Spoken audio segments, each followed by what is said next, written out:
Support for the Abortion Diary comes from listeners like you. This diary entry was made possible by the generous financial contributions of Ivana Silverio.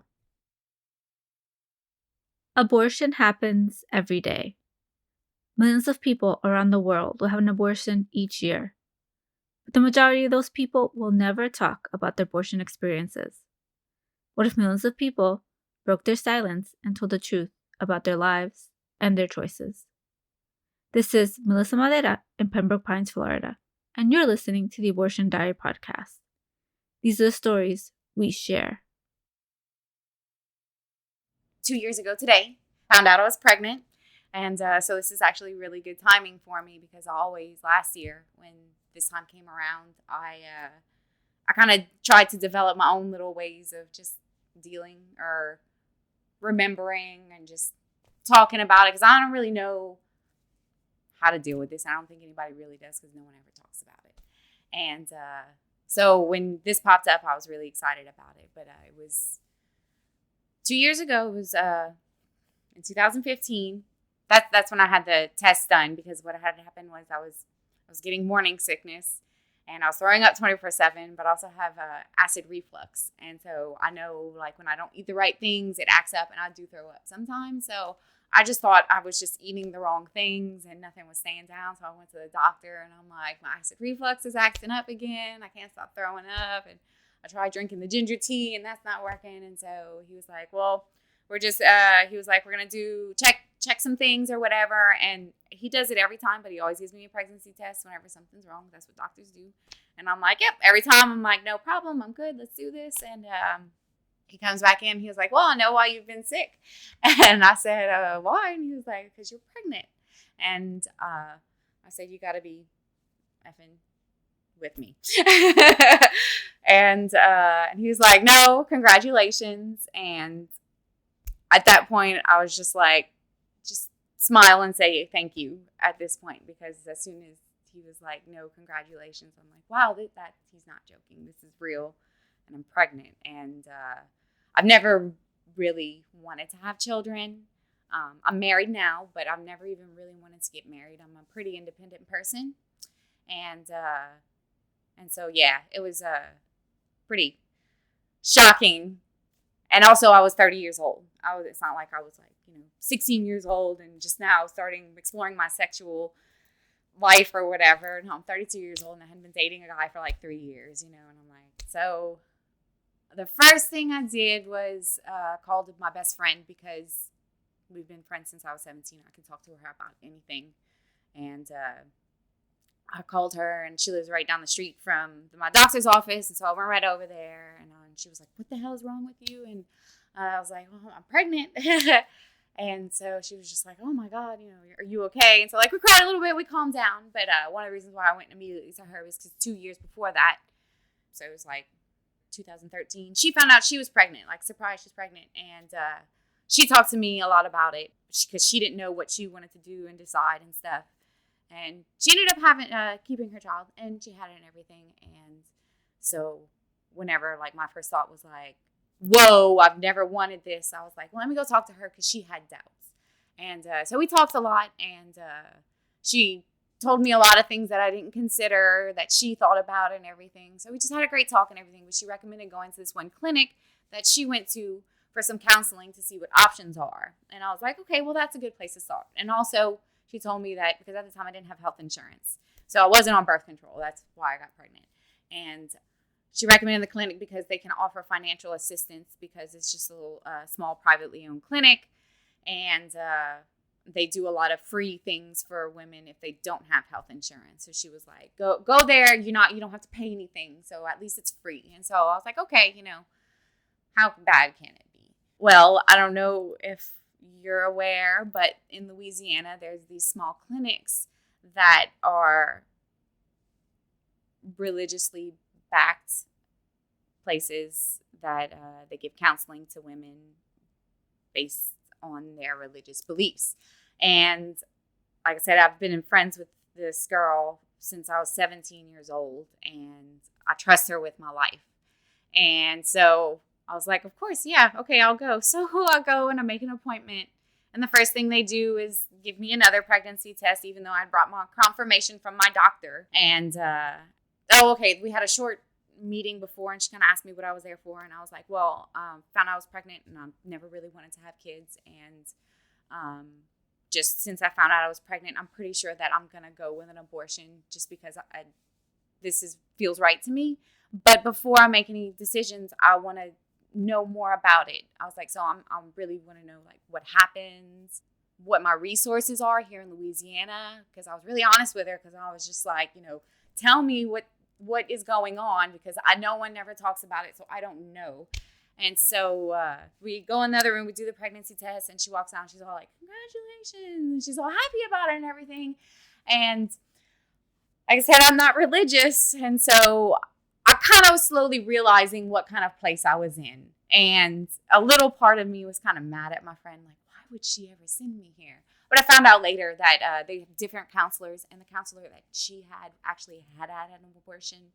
And that's why she does counseling there, to try to help the women who do end up going there and do feel like that's what they need to help them, because other counselors there don't. This lady, this counselor, sat me down, made me watch a 25-minute VHS tape made in God knows what year. Probably, so I went to Catholic school when I was younger. Probably the same type of video that I watched as an 8th grader in Catholic school on what happens in an abortion. I think I may have made her a little mad because I was like pretty emotional, because I'm realizing what's going on. And at the same time, I'm like, if she wants to believe that, that's fine. And if she feels like that's why she's here, and that's her life's purpose, and that's fine. Just don't push it on me. So I watched her little video, and then she said, do you have any questions? I was like, no, ma'am. Because I'm like, I'm still trying. I'm just going to be nice and polite. I'm going to get out of here as quick as I can. I'm like holding back the tears and everything. Well, then she proceeds to pull out pamphlets on what happens to women when they have an abortion. Oh, I'm sorry. I'm going to backtrack for a second. That first meeting that we had when I first got in there, she asked me if I had any major concerns. And I've had depression. I've been a really depressed person most of my life. And so I was honest with her when I first got there. I said, I'm, worried about depression or whatever. I was like, because that kind of is a big thing. And I just, I want to know ahead of time resources to help me if I do feel sad or something. And so she immediately played on that when the video was over. The pamphlets on top were on religious organizations who can help me with the feelings that I'm feeling because I've had an abortion. But the information in them, where I was just kind of like looking, I was like, well, maybe this isn't what I'm thinking it is. And no, it's saying just all kind of stuff, but just isn't factual, right, or true. She gave me a pamphlet on the breast cancer rates going up. And if you have an abortion, it goes up by like 100 times, and it's been proven and all this stuff. Then finally she gets to the stack in the pamphlets about sexually transmitted diseases and the facts of like, if you've slept with one person, you've really slept with this many people. The same type of things that I learned whenever I was in Catholic school. Lucky me, I went to public high school, so I did end up having a more real sex education than what they give you. At that point, I was kind of just like, I really, really need to get out of here. And once she got to that point, I'm like, I really feel like this woman is insulting me at this point, because I told her, I'm like, I've been dating the guy for 3 years. Like, it's not like I'm sleeping around or anything. I haven't been really sexually active most of my life anyways. So for a perfect stranger that's supposed to be helping me do something is shaming me about something that's not even real or true. So I just got the hell out of there. And like I said, I was kind of freaked out that my friend had sent me there. And so I kind of went to another friend's house and I talked to her about it. And she ended up telling me that she had had an abortion when she was 17 years old. And I didn't know. And we were kind of new friends. We had only been knowing each other a few years. And I was just like, finally, I have so many questions, And so we talked like all night long, and I had so many questions. And like she helped me out so much. And the greatest thing about it was she never said, because she never wanted to have an abortion. It was kind of forced on her. And but she has a kid now and everything. And so what I loved about talking to her was never once did she talk about her experience. Like I chose this and I did this. She just told me what happened and what goes on. and everything. And just really just gave me the information and left me with my choice. And that's how it should be. And then so at this point, my husband knew I had gone to the doctor and he was at work. And so at the end of the day, because he was working out of town, which he does a lot. He's a carpenter and he works all over the place. And so when he got off of work, he texted me. He was like, hey, how's your appointment? I was like, well, I'm pregnant. And he was like, haha, yeah, right. And I'm like, no, I'm pretty serious. And he called me and he was like, what the hell? Like, he sounded really angry, really, really mad.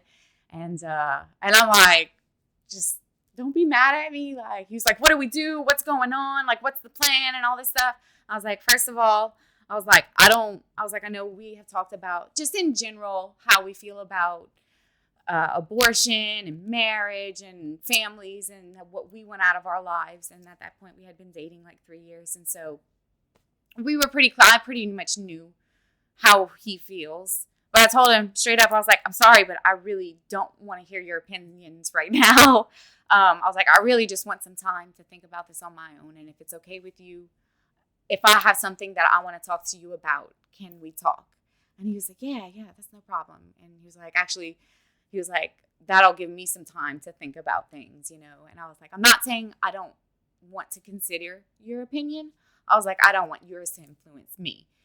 And so he was out, like I said, he was out of town. I think it was like 2 days later, he ended up coming home and we finally got a chance to talk about what we were thinking and what we were feeling and what we wanted to do. And I know every woman has a different reason. And even though like me and another woman sitting in the same room can both have an abortion, but I will never understand her reasons and she'll never understand my reasons. My reasons were mostly financial and then also because I never really wanted to have kids. And so I think at that point it had been a few days had gone by since I found out. And then when I talked to my husband, he was like, what do you want to do? I was like, well, at this point, I was like, my personal threshold for an abortion isn't very far just because of like, yeah, that is a little life that is growing inside of you. So the longer it goes on, the more attached I'm going to get. And I think that's something that those clinics like I went to really play on because she was really, really pushing adoption and she was really, really pushing delaying any type of appointments because I was asking her, I'm like, well, really asking specifically, like, where can I go to actually get an abortion? And she was like, well, I don't think there's any clinics open. She even told me that there's no doctor in the state of Louisiana that'll give you the pill because it's so dangerous and all this stuff. Yeah. That's what I spent the next few days doing research. And she also told me, don't believe what you find on the internet because everything you read on the internet isn't true. Did research online and I talked to my friends. I told my family. I didn't talk to my family initially. I didn't tell them until I had made my decision for the same reasons. I didn't want to talk to my husband. I didn't want their opinions to influence me. And so it was about a week after I found out I was pregnant that I firmly decided, like, I want to have an abortion because every single question that I asked myself led me to this is right for me. Having an abortion is right for me. And I had to ask myself some really hard and really messed up questions because it's not just like, oh, I'm going to take this little clump of cells out of me. Because here in Louisiana, there's so much more you have to worry about because of the laws that they have set up. And as I was doing my research, I was realizing how hard this was going to be for us financially and time-wise because he's a carpenter and he works out of town. And at the time, I was working in restaurants. And if I don't go to work, I don't make money. I have to be at a table to make money. So just in the end, it was the right thing to do. But at the same time, we could barely afford the abortion because, one of my other personal reasons why was because me and my husband, we had only been dating for about 3 years and we had actually just moved into this house a month before. We had spent 6 months, maybe longer, saving as much as we could to move out of the neighborhood that we were living in because, like, it just wasn't a good neighborhood. You know, people were, like, stealing his work boots off of the porch and stuff. And it's just, like, we wanted to live in a better place and be like, we finally were just like getting settled and starting with our lives. Like I said, I never wanted to get married. And I was standing there looking at this man like, I might want to spend a lot of time with him, you know? And then this happened and I'm like, I'm not ready, you know? Like even though I'm 30 years old, no, I'm not ready in my life. Age doesn't, like the number doesn't matter, you know? Just where I was at in my life, I just wasn't ready. And so just like I said, every time I asked myself a question, I ended up at that assumption, like this is right for me. And so then came the trying to figure out where to actually have it done. So I was like, well, the nearest, I know there's none in Lafayette because every single clinic, there's the abortion clinics listed in Lafayette, like, you know, in the yellow pages and stuff, but they're not. They're the same type of clinic that I went to that's just going to feed you a bunch of religious propaganda and give you scare tactics into coercing you to do what they think is right. And it's just not right. So I was like, well, I'll try Baton Rouge first. So I just kind of was on Google and went down the list. And every single, like, I think I called like 3 places. And they were like, no, we don't perform abortions here. No, we don't perform abortions here. So apparently in Baton Rouge, they have a lot of those clinics too. So I think I had read an article online that there was a clinic in New Orleans, but it had never finished construction or something. And so I was like, I don't even know if the old facility was still open. And I was like, I don't go to New Orleans anyways. I'm a country girl kind of. So the next option is Shreveport, Bossier City, first place I called. And I asked if they actually do physical abortions there because at that point I was so fed up. And they were like, yes. And I was like, just silent for a minute because I didn't know. I was like, okay, yay, all right. I'm going somewhere. Set up an appointment, and you have to do, at that point, I think it was the 24-hour waiting period. And so, like, I went in, and I had to, you know, sign paperwork and saying, like, I'm not forced to be here in any way, and just some general paperwork, blood tests, pay the fees, and then I had a consultation with the doctor that was actually going to do my procedure. And finally, like, I think he had like a little halo around him. I'm not religious, but I think he was glowing because I was just like, finally, you know, someone that I know that I can trust and ask all these questions to. But at the same time, I'm like, what if this is all a trick? Because at this point, I'm so just like waiting for someone like the police to bust in and be like, everyone get out of here. This is illegal or something, you know. I asked him, oh, I'm sorry. At that point, they did the ultrasound and everything. And they asked if I wanted a picture. I was like, yeah, I'm kind of curious. I'll see it. You know, it's just a little fuzzy blob, you know. And I still have it. I'll look at it every now and then. It's just, you know, part of my life, so I'm not going to forget it. But after the ultrasound and everything, so we were talking and he kind of went through all the legal parts of it, saying like, you know, you have to legally wait this amount of time and sign this and do this, and then all the aftercare and everything, set up all the appointments. And then he asked me, do you have any questions? And I was like, just nodded. He was like, and what are they? And I was like, the first one I asked, I was like, what are the risks of my chances of breast cancer after I have an abortion? He was like, who told you that? I just burst out crying. I was like, I went to this place and they told me all these lies and I thought they were lies, but I didn't know because they said they were there to help me and all this. And like, he was so awesome. He just totally put my mind at ease. I really felt like I could trust him, and I felt really, really comfortable. And that felt really good after not feeling comfortable and being tricked so many times. And then so you have to wait, I think it was 24 hours. And that was a big issue, like I said, getting off of work because of the types of jobs we had and everything.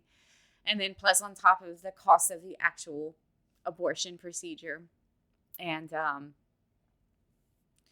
so I think it was 2 days later or something. It was like a Tuesday, Thursday kind of thing. I went back to the clinic and signed in, waited, and then they kind of like take you in one room. You have to watch a video about just the medical part of it. Like, this is how we're going to prep you just to know what to expect. And it was 4 women in there. And then like 2 of them, because I was kind of interested because I was like, I'm here in this situation and there's other women doing the same exact things as me. Like, what's going through their heads, you know? 2 of the women, they were like chit-chatting and talking and they didn't seem too concerned about it. It just from an outside perspective, I guess. I don't know. But who knows? Maybe that's how they express themselves. The reason why I'm bringing the other people up in this conversation is because the woman, I still think about her, the other woman, she was just sitting there really quiet and like she's quietly crying and everything. And I don't remember what made her do this, but like somehow we made eye contact or something. And she just blurted out, I don't want to do this, but I have to. And I don't know what came over me, but I just burst out crying. I gave her a big hug and I was like, it's okay. You know, everything's going to be fine. I understand and it's all right. And she was just like, thank you so much. It was really, really weird, but it felt good, you know, like I don't think she'll ever be able to express that emotion to anyone else. And I felt kind of proud, like lucky to be a part of it, you know. So then I go in the room and everything and like they do the whole procedure and it was just lasted a few minutes. Didn't really hurt that bad or anything. Then they brought me into the other room to kind of recover. They just kind of give you like some Valium and mild anesthesia or anything because it's not really a major thing. But Valium makes me kind of happy. And so I felt the urge to start thanking all of the nurses and the staff there for being there for me because I know how hard it is to even find someone in this state. Like I was trying to like bring out the words and I know I was slurring because I was so drugged up, but I was trying to tell them like, thank you for being here for me because I felt so uncomfortable everywhere else. And there was this one nurse when I finally could get some words out and I was just saying, thank you so much. You know, I really thank you, you know, and she was just like, she was so honest and I'll never forget when she said, well, I may not agree with your decisions, but you deserve a good, safe place to have this done. And that's why I come here every day. And that meant so much to me because we need more people like that in the world, that regardless of their own personal beliefs, they realize that there is people out there that do want to do this, and that's okay, and they need a safe place to go to have it done. And they don't need to jump through all these hurdles to get it done and do all these other things. So then that was it. I thought I was going to feel something. I was waiting to get depressed. Like I thought I was going to feel empty. I thought I was going to feel dead. I thought I was going to feel like horrible. And I just felt so relieved. And that's it. It's just relief. There's nothing else to describe it. Just like, it's like relief. No regrets or nothing. So we go home and everything was fine. I went back to work shortly after. Everything healed up okay or whatever. But the last part of my story is the aftercare, which I think was the worst part of it. Because they gave me a prescription for birth control whenever I picked up my aftercare pain medication. Because they had given me a 1-month prescription from the clinic, from the doctor. But he told me when you have to go and do a checkup with an OBGYN 1 month afterwards to make sure everything healed up correctly. He was like, talk to them about birth control. He was like, but if you really, really need to, you can come back here and we can work out something. I can't afford to come back up here. You know, I can't take off of work. It's, hours drive. It's not like an hour away. Bossier City is hours away from Lafayette. I was like, I'll find my own clinic to go to or whatever. But at this point, I still didn't have health insurance. And so I went to the women's free health clinic. But I didn't know where it was or whatever. And so stupid me, I was like, well, I know that counseling facility that I first went to has resources to help people without insurance. And so I was like, well, maybe I could just do a vague phone call and try to find out where this women's clinic is that does the free monthly screenings. And so I called and I said I was doing some counseling there. And I ended up making some personal decisions, and you said you have resources. I just kind of glazed over a bunch. I said, you have resources for women without health insurance that need to see a doctor. I was just wondering if you have that information available still. And she said, well, for what purpose? And so I ended up saying, I was just like, well, I ended up deciding to have an abortion, and so I need to get checked up afterwards. And she said, no, I'm sorry. I don't know. I don't have that information. I don't know where that clinic is. So I'm like, oh, okay. Maybe she didn't. I'm just like, okay, thanks. Have a good one. Then I go online, I start Googling or whatever, and then I find the clinic, the women's clinic that is with free health screenings. It is literally right next door to the counseling facility that I went to. And again, I was just like, oh man, why didn't I realize that? Why did I do that to myself? All I was thinking was, I'm not going to let myself not go. I can't not go to the doctor after something like that. I have to get checked out. I have to find out where this free clinic is. And they lied to me. It's like not even 10 feet away. Yeah. So I went, I think I had to wait like 2 weeks before I could actually go to the appointment. But and the way they do it at that clinic is they do it in groups. Everyone checks in, you sit and wait, and then everyone goes into they start sending everyone into the rooms. They do them all, and they send in another group. They do it in shifts to just get everyone out the way because it's a lot of people that show up for these programs. And so I'm waiting in the room or whatever, and then the nurse comes and she kind of tells me, "Doctor, will be right with you." And he comes in and he was like, "How are you doing today?" Blah blah blah, and I'm just really want to make sure everything's okay, and then also I'm asking for a birth control prescription while I'm there because I have no other resources to get one because you have to have a doctor and doctors are more expensive. Hey, there's a doctor right in front of me. I'm going to ask him. So he's like, "So what brings you in today?"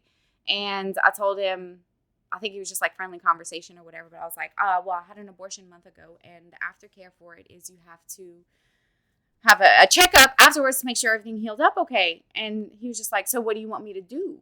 And I was like, well, I was like, all they told me was I had to see an OBGYN to get checked out after the abortion to make sure everything healed up okay. And I'm like, I'm feeling a little nervous. I'm like, there's something wrong here. And he was like, "You want a pap or something?" And I was like, I guess so. I don't know. And that's literally what I said. And I'm like, I'm getting really nervous at this point. And when you don't want to be nervous when you're at an OBGYN. And there was another nurse in there too. And so I'm laying there and I'm trying to be relaxed. And he's like, "All right, just about done." Because he was really quick. And I've gone to an OBGYN before and he wasn't too gentle. I was just kind of like, this doesn't feel like it normally does. But I'm just sitting there trying to relax. And then so he's like, "Finishing up. Is there anything else?" I was like, "Actually, yeah, while I'm here, I want a prescription for birth control." And he took his gloves off, threw them in the trash can, and told me that he was Catholic and he doesn't do that. And he walked out of the room.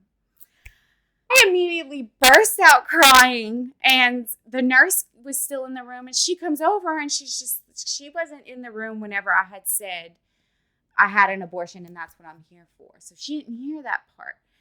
And she's just like, "Oh my goodness." She was so nice. She's like, "Oh my goodness, what is going on? Is everything okay? What's going on?" And I just started repeating. If I would have known he was Catholic, I wouldn't have asked him. Because honestly, I'm really considerate of other people. And had I realized that was going to happen, I wouldn't have asked him. And so I said, I couldn't get past that. And she calmed me down. She was like, "Just breathe." Because I'm hyperventilating. I'm freaking out and everything. I'm like, "Not again, not again, not again." And so I finally ended up telling her, I'm like, "I'm here because I had an abortion a month ago. And I had to get checked out." And I told her what he said to me throughout the whole thing. And she's just got this horrified look on her face. And then I was just like, I really want a birth control prescription and I want to go home. I was like, I just really want to go home. And she was like, okay. She's like, "You just sit here and catch yourself. And I'm going to go and find another doctor to see if we can find one that'll write you a prescription." Which what I found out later was that clinic is funded and run by people that are volunteers who devote their time because that's what God tells them what to do, I guess is the nicest way to put it. So again, the only resource that I have, because it was free, was a religious place that is against abortion and is straight up treating me differently because of their religious beliefs. I can't say that finding out I was pregnant was the worst part. of that whole experience. Not even figuring out what to do or anything. Not the actual procedure. It was just like I thought it was over. And then there was more. And I'm like, man, I'm a really nice girl. Why are these people being so mean to me? Like, it's just, at that point, that's how simple it was.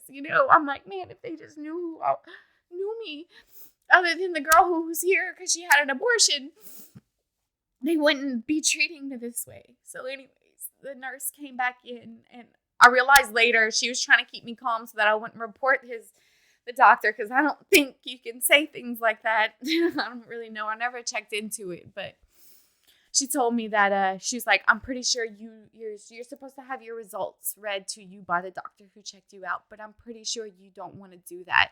So she was like, this is Dr. So-and-so. He's a general practitioner. He's agreed to, she was like, this clinic really normally doesn't write birth control prescriptions. And she was like, and just because you asked, that doctor shouldn't have told you that. And so I cried again, and I was like, thank you for telling me that, because I didn't think I was doing anything wrong. I just asked a question. And then and he was really nice too. He was just like, well, how did it feel afterwards? Was there any excessive bleeding? Like, he asked me some general questions and stuff. And he was like, it sounds like everything is okay, even though I didn't check you out myself. But here's a prescription for birth control. I'm going to write it for 3 months. And he was like, and you come back in 3 months and I'll write you another one. So I was like, thank you, or whatever. And so finished all that up. And then I think that was kind of like the last time I really tried to like think about it for a really long time. And I did get depressed afterwards. And it has nothing to do with the abortion. It was just all of the things that happened to me as I went through it. And I had this big part of me that wanted to go to this clinic and just tell them all off. But I'm like, no, you're better than them, and you're better than that. Don't do that. That's not good, or whatever. And I wanted to go to that other clinic, and I wanted to go tell that doctor, I'm an atheist. We're different. So what? It's just, that's why I wanted to share, because I really wanted to clear up that myth, because that lady in that first counseling session really, really did a number on me and played on my vulnerability and my honesty with her. And it stuck with me, and I kept on like waiting for it. And it just, like I said, was never depressed because of that. It was just all the other things, because like every time I'd like talk about it with my husband, because I was feeling bad about it, I'd talk about the doctors that were mean to me and the nurses that helped, like whatever. And it was never the actual procedure. So anyone who is worried about that, that's not true, And so shortly after, my husband, then boyfriend, asked me to marry him. And he told me, because what we had gone through together, that he never thought he would find someone who was as smart as I was, and as considerate as I was, and responsible as I was. Just a mile-long list of adjectives to describe me. And we ended up getting married. And then, so we've been married almost 2 years now. And we're all like nice and happy and good. So that's it. Yeah, happy ending. Shreveport is about 4 hours from here. Or is it 6? I'll say 4 to 6 hours, because I can't remember. And the actual abortion procedure costs $500 at 8 weeks, which is the same cost as the pill that you can get, and you can only take that up to 8. You can be up to 8 weeks pregnant to take that. But the further along you are, the more it costs. And then there was an additional $50 fee or $100 fee. It was 2 years ago. I really can't recall specifically. There was a small additional fee for like supplies and stuff like that, essentially. And then I had to take off of work a day to go and have the initial checkup and ultrasound and consultation done. And then I just ended up taking off the day in between because I'm like, I'm just going to take some time to myself. And then I had to take off the day of the procedure. And then ended up giving myself some recovery time afterwards too. And so I had to take off pretty much like almost a whole week of work to do it. And like I said, I work in, a restaurant, customer service. So like if I'm not at work, I'm not making any money. I don't get vacation pay or sick pay or anything. And my husband was a carpenter and he had health insurance and like he had vacation time and stuff. I think he didn't end up using it and he actually paid for everything because I couldn't afford it or whatever. But it definitely put a huge financial strain on us because like I said, we had just moved in here. We had been saving for so long. We used most of our money to pay all of our deposits and everything. Like it was a month after we moved in here. I'm like, okay, well, if I have to take care of this myself, I either pay my rent or have an abortion. Either I have a home that I like get to keep my home that I just moved into, or I have this. So yeah, it was a big financial issue, but I'm glad he was able to help me out with that. Earlier, when I arrived, you mentioned that you were really nervous. Why were you nervous? I was nervous then because I didn't know what to expect. And then you told me, hey, just start talking. So I'm like, all right, this is going to happen. A little nervous about just so many people hearing it. Or hopefully so many people hearing it, because I shared. I skipped that part of the story. When I finally decided that I was going to have the abortion, and right before I started trying to find an actual clinic to have the procedure done, that's whenever I ended up calling my family. First person I called was my sister, my older sister. I'm really, really close to her. And she kind of cried on the phone a little bit, and she was just like, I'm sorry you're going through this, and I'm here for you if you need, and, just let me know if you need anything. But she gave me my space, but she made herself available. And then I called my mom next, which was really, really hard because me and my mom never really had a strong, good relationship. And but I just kind of spit it out. And she told me that she thought I was really brave for doing something that's really hard. And then also for telling her, because she said that she knows that her and I had a difficult relationship in the past. And she totally would have understood it if I wouldn't have told her. And she told me that our relationship has been bad enough that we don't need any more secrets from each other.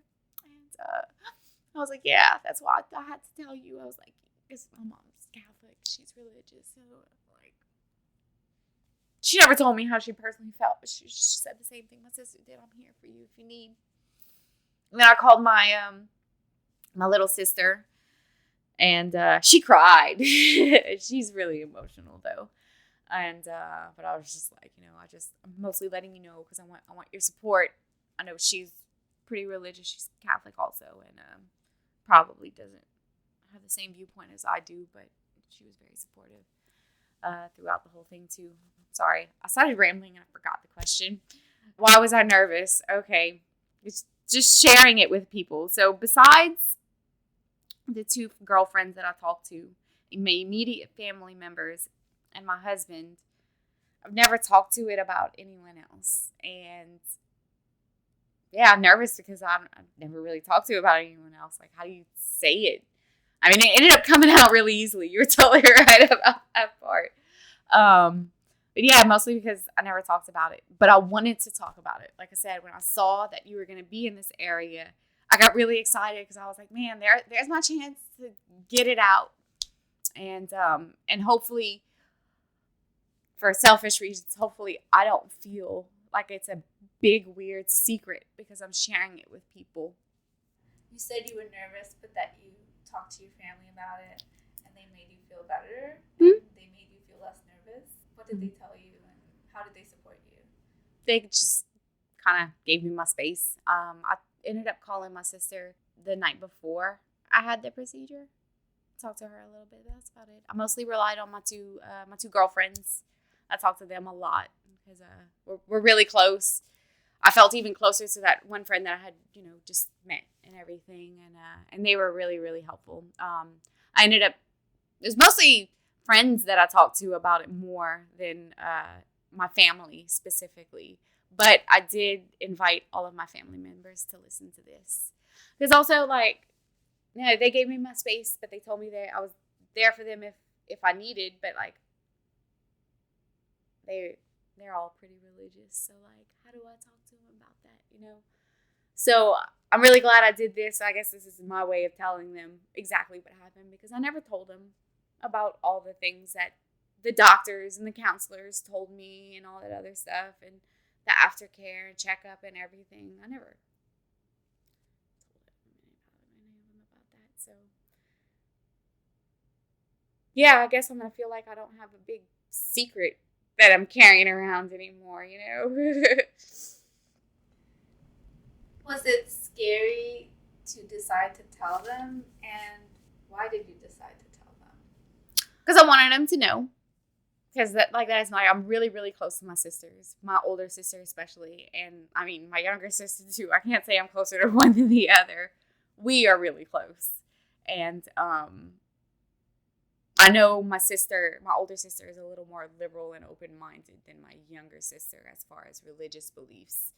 And so that's why I picked my older sister to tell first. And I knew she would not say anything negative to me. I knew she'd be like, I'm here for you if you need or anything. But also,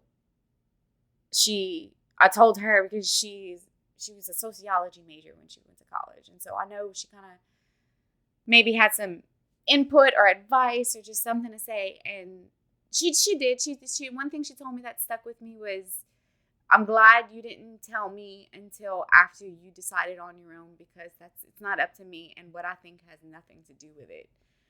And then I think, if I'm remembering correctly, when I told my younger sister, this is what I'm going tomorrow, but this is what I decided, and I wanted you to know because this is a big issue. I'm pretty sure I remember her saying, I wish you would have told me sooner. I think she would have wanted to change my mind. I could be wrong. I don't know. But she may have. Who knows? Maybe she just wanted to talk to me so she could understand. But I told her, I was like, I don't really know how to handle this. Because like I said, she cried. She was really upset. And so I told her, like, if you want to talk about it, I'll talk to you about it. Just let me know. But she never did. So I invited her to listen to this. So I hope she listens. And then also, I have one of my coworkers for my day job. I feel really comfortable sharing things with her. And so when I contacted you about this, I was like nervous and everything, because I was like, one, I don't even know if I could get the words out without crying, which I did.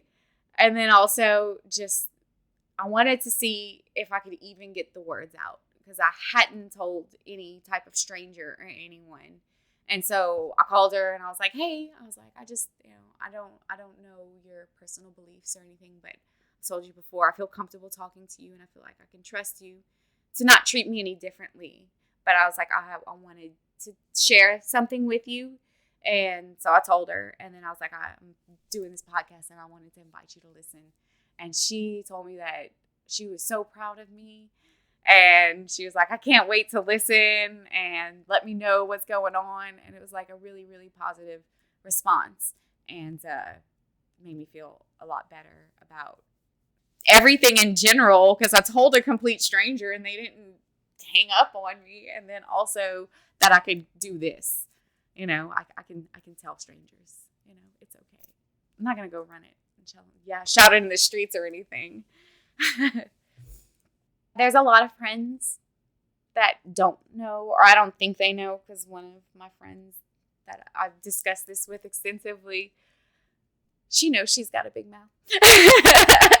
She's probably going to listen to this. She knows she has a big mouth. She knows she can't keep a secret. But that was a pretty big secret. So honestly, if she told some of her friends, I wouldn't mind, because I know she would not put me in a negative light. And I know my friends love me and care about me. And they wouldn't think any differently about me. But I mean, if she did, and my friends do know, and I don't know that they know, I mean, no one's ever said anything to me. So I would like to be able to, I'm not even saying I want to talk to them about it, but just like if the conversation comes up, I don't feel like I can't say anything or I can't talk about it or whatever. Because if I start talking about it, I mean, you heard me earlier, like I get very passionate whenever I speak about it. And so even if I was like, I didn't have an abortion, but I know, like they would know I was lying. So yeah, I would definitely like to be able to speak to this, to like people in general about it and not feel like it's a secret I have to keep or that I did something wrong. But I'm pretty sure my friends would be pretty accepting.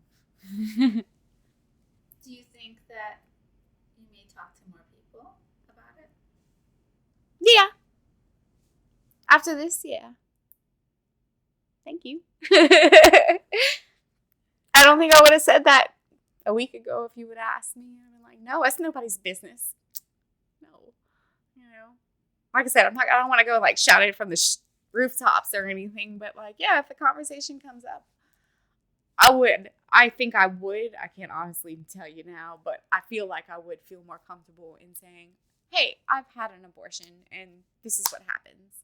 I don't have like the overwhelming urge to cry as much. I kind of feel it in the background or whatever, but that's good. Yeah, this has been really, really helpful. I'm really appreciative. I can't say thank you in any other ways. I can't think of it, the words.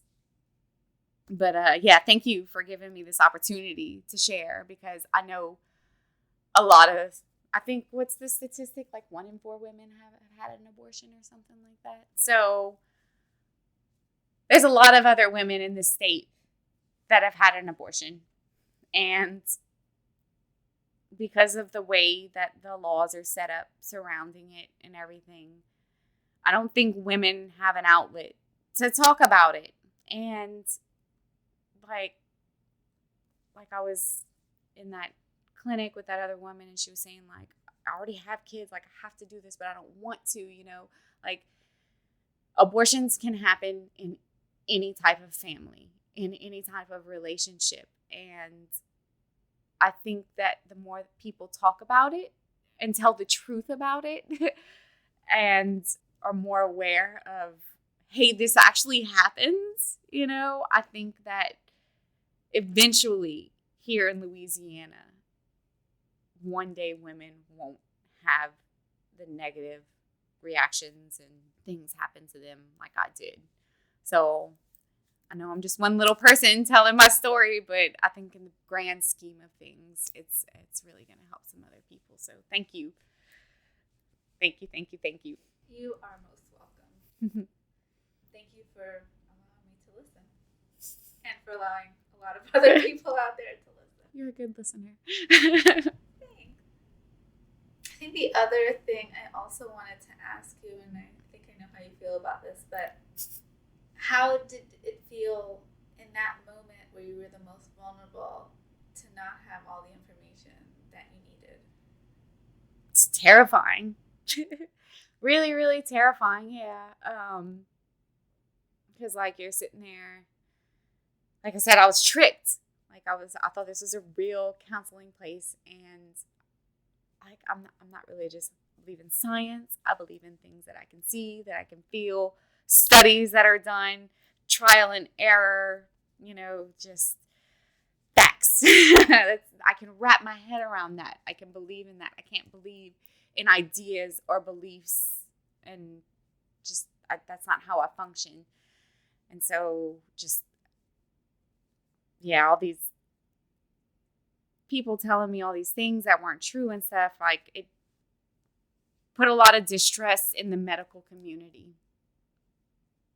Made me distrust the medical community, because it was a counselor, which I've been depressed most of my life, and I've always felt comfortable talking to counselors. So when she sat there and told me that she was a counselor, I'm like, you know how to deal with this, girl. Here it comes, And then she just totally took advantage of it like that.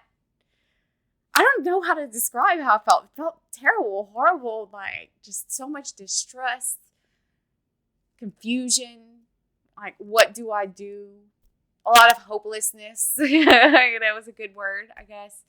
Just because I'm not getting the answers that I need, or like not really the answers that I need, but yeah, the answers that I need to make a decision, Like, I went in there trying to ask about an abortion, and she literally talked about everything but that, And then also, like, the doctor who told me that he was Catholic and then left the room, like, I burst out crying, and then I started apologizing. I didn't know you were Catholic. I wouldn't have asked you if I was Catholic.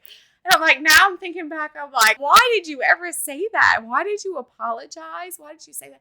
That's just the type of person I am. My first reaction when someone's like, I'm mad at you, I'm like, oh, oops, sorry, my bad, like, now at this point, if that would happen to me again, like I said, I'd be like, I'm an atheist. Hello, like, you told me your religion. What does that have to do with my aftercare?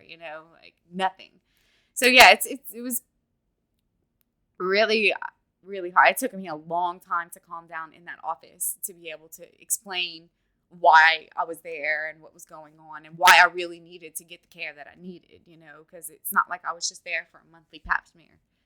No, that's not why, but I didn't have anywhere else to go. Other women who just don't have the financial stability like other people might have, like that. Louisiana is just setting them up for them to get abused.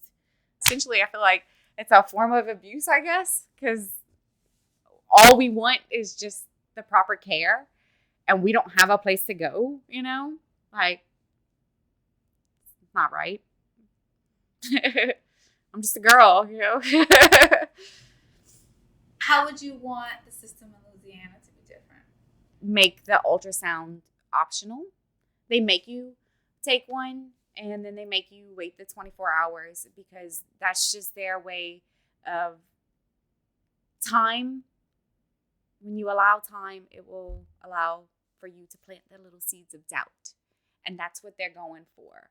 That's the whole reason why they created that law, was so some time goes by, so you sit and think about it more. And then so you're sitting there thinking about this counselor that you went to that told you all these things that aren't true. And she told you not to look on the internet. And then she even told me don't trust the doctor because he just wants your money and your tissue. Which in my mind, I'm like, if I could have donated it and said this tissue that they took out of me could have been used for something else to save someone else's life, go for it, like, that's just my personal view on it or whatever. They do that in the hopes of, like, you're going to sit and think about it or whatever. And, like, I looked at it and I'm like, it's just a little piece of fuzz on a piece of paper. Like, that ultrasound did absolutely nothing to change my mind or to sway me one way or the other or whatever. It just wasted my time and my money is what it did. I didn't go to work that day because I'm like, well, I had to go drive all the way across Louisiana just to have this consultation done. Then I got to go back not day after tomorrow to have the procedure done. Like, in the meantime, what else do you think I'm going to think about? I can't go to work or anything, So yeah, I took off a few days or whatever. And so, like, just the financial burden and everything, but, like, it just caused more stress in the end, that little rule right there, the ultrasound. So yeah, that did nothing for me. And then I'm not sure if they even have the 24-hour waiting period anymore. I think they were trying to pass a law where they wanted it to be 72 hours. And I think that I would have driven across state lines had that been the law, because I could have done it quicker in traveling to another state, because, like, I've made my choice. I've made my decision. I didn't take this lightly. Like I said, I thought about it a lot, like, what is 3 more days going to do? It's not going to change my mind. I don't know why they think it would. Why do you want to share your story? In the hopes that other women, especially from Louisiana, will maybe not be silent.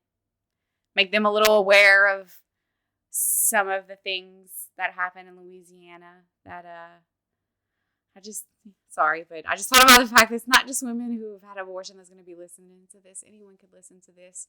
So in general, anyone who's listening, I shared to let you know that all these laws in Louisiana and everything, it's like, it's all the reasons why you have these laws. It's not true, and you're just creating financial burdens. You're messing with people's heads. You're lying to people. Like, you just so belittling. Like, I can't figure this. Like, if I can't handle the facts, the truth, like, why did I have to drive all over the place? Why can't I just go to a normal doctor's office? Like, my sister had a miscarriage, and they use the same procedure to remove the tissue when someone has a miscarriages, when they have an abortion. My sister got to go to a nice brand new clinic facility here in Lafayette. I had to go. I know they're doing the best they can. They have probably no funding, but this really old and dingy clinic. And I had to drive hours to do it. And essentially, they were doing the exact same procedure, except her body decided, and with me, my mind decided. Like, I decided, Yeah. So that's why I wanted to share just awareness, make it not feel like it has to be a secret, because it doesn't have to be. How has it felt to share your story in this way? Empowering. I feel really tall right now, and I feel it feels good to really finally like talk about it and get it all out, and to so many people, just because there's a lot of feelings of you have to keep it a secret. So yeah, it feels really, really good to be able to do this. Do you think that you will talk to your family about this again? I hope so. I hope after I hope they do listen. And then after they listen, I do hope that they share with me what they thought. Yeah. Because like I said, my mom had said, we always had problems and things or whatever. And so it would probably be good to talk about it, and everything. We don't really talk a lot in my family. So yeah, that'll probably help our family in general. It's hard for me to want to talk about it because I don't want to make them feel uncomfortable, or deep down, I'm afraid that they're going to think of me in a different way, even though they're my family. Like, my line of thinking is like, okay, you're religious. You don't necessarily believe in abortion. And so you probably don't have the best thoughts about the type of people who do have one. So why would I be any different just because I'm your family, Yeah, that's why. My family loves me to death. We've gotten a lot closer over the years and stuff. And but yeah, it's deep down, that's kind of how it felt, You didn't mention anything about your husband and his family. Did you ever talk to them? I kind of left it up to him, because we had only been dating the whole time. This is all going on. It wasn't until after it was when he asked me if we wanted to get married. And he's the oldest of 5 brothers. One passed away. He committed suicide a few years ago. And so I just kind of asked him, how do you want to handle it? Because he told me, how do you want to handle your family or whatever? And I was like, well, I want to be honest with him. I'm like, I can't enjoy a Christmas holiday again for the rest of my life if I'm sitting there. I know I had an abortion and they didn't. I know me. That's just going to stick out of my head. And so he kind of said that he didn't really want to discuss it with him too much.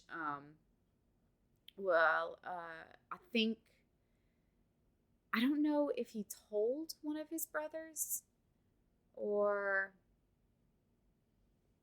somehow, I think it was whenever he and his friends were hanging out, because he has one brother that's close to him in age, and so they hang out a lot together, and they have the same friends, and they were hanging out with some guy friends one night, and they were talking. My husband came home and told me this, that they were talking about abortion, and he brought up that I had one. And I think it was his brother and maybe 3 or 4 of our male friends, which, I say our male friends. They're his friends. I just know them, I love him though. And I was like, oh God. I was like, you just told him like that? I was like, I'm not mad. I'm just surprised because you hadn't told anyone or anything. And if I remember correctly, it was a few months after it happened. And he was like, no, I mean, they were just talking about it. And I just said it, that you had one. And they all said that they thought it was a really responsible decision that we made. So I think after that, one brother told another brother. And so I'm pretty sure they all know now because they're all brothers. But none of them have come up to me and like said anything or, acknowledged it or anything. And we never talked to him about his mom or dad. I think I asked like a couple of times, like, do you maybe want to tell him now or whatever? And he keeps saying no. And that's fine. If he doesn't want to tell him, that's fine. But I think maybe I understand why, but I'm not 100% because this is my words, not his. But I know his mom got pregnant at a young age, and she put her child up for adoption anonymously. And then actually, it was a few years ago, her son, who is now full grown, has children and grandchildren of his own, decided like, hey, I need to find out this missing part of my life, and he made contact with him or whatever. And so I think maybe just his mom having an experience like that makes him a little reluctant to come out and say, my wife had an abortion and that's why we got married. Which I'm sure he wouldn't say it like that, but I'm just guessing. But I'm pretty sure his brothers know, but and some of his friends know, but his mom and dad, I do not think they know. And then again, they could know, and just because I never said anything, they never said anything. Who knows? But we didn't tell them. Like the first 3 months after it happened, like I think like once a week, I'm like, I gotta talk about this. Like I'm dwelling on what these people told me. I'm dwelling on this and I'm dwelling on that. But those conversations slowly went away and everything. At this point, it's just kind of like like if we see something online that's talking about abortion or whatever, I'll usually like mention something about it, like just, haha, do you remember this? Or just kind of casual conversation or whatever. But, and then whenever it was last year or whatever, he ended up being out of town, but we had tried to like talk about having like a ritual, taking some time to ourselves and be together and stuff and try to create something to like kind of memorialize it in some way. Cause it was a life. And, it slowly stopped coming up, I guess, the more I got rid of all those little things that I was dwelling on or whatever. So, it comes up in conversation, but it's not 24/7 or anything, Decided to do this. I told him about it, and he was like, that sounds really awesome. Good luck with it. And actually, since then, he's been like, you nervous? What are you going to talk about? What kind of stranger are you letting into our home? I'm like, oh, my goodness, stop being silly. But he's always just kind of had the attitude of like, I'll let you do what you need to do, and I'm here for you if you need it. And that's what I needed, So it's good. Did you ever create a ritual? Not really, no. Yeah, I kind of read a few like ideas and stuff, and I was just like, I don't want to take anyone else's idea. None of them really fit or anything. Well, it's not a ritual, but there is one thing that I did. I like gardening, and so he had just built me a box garden in the backyard and a little flower bed, and I did see a lot of people like plant a tree and stuff like that. And I was like, well, this is a rent house. I can't plant a tree. But I do want to put something in the ground that it's going to be recurring and coming back. And so what I ended up was planting a whole bed of gladiolas. And they bloom in the early spring, summer, right around the time that I found out I was pregnant. And so I guess that is my own little memorials.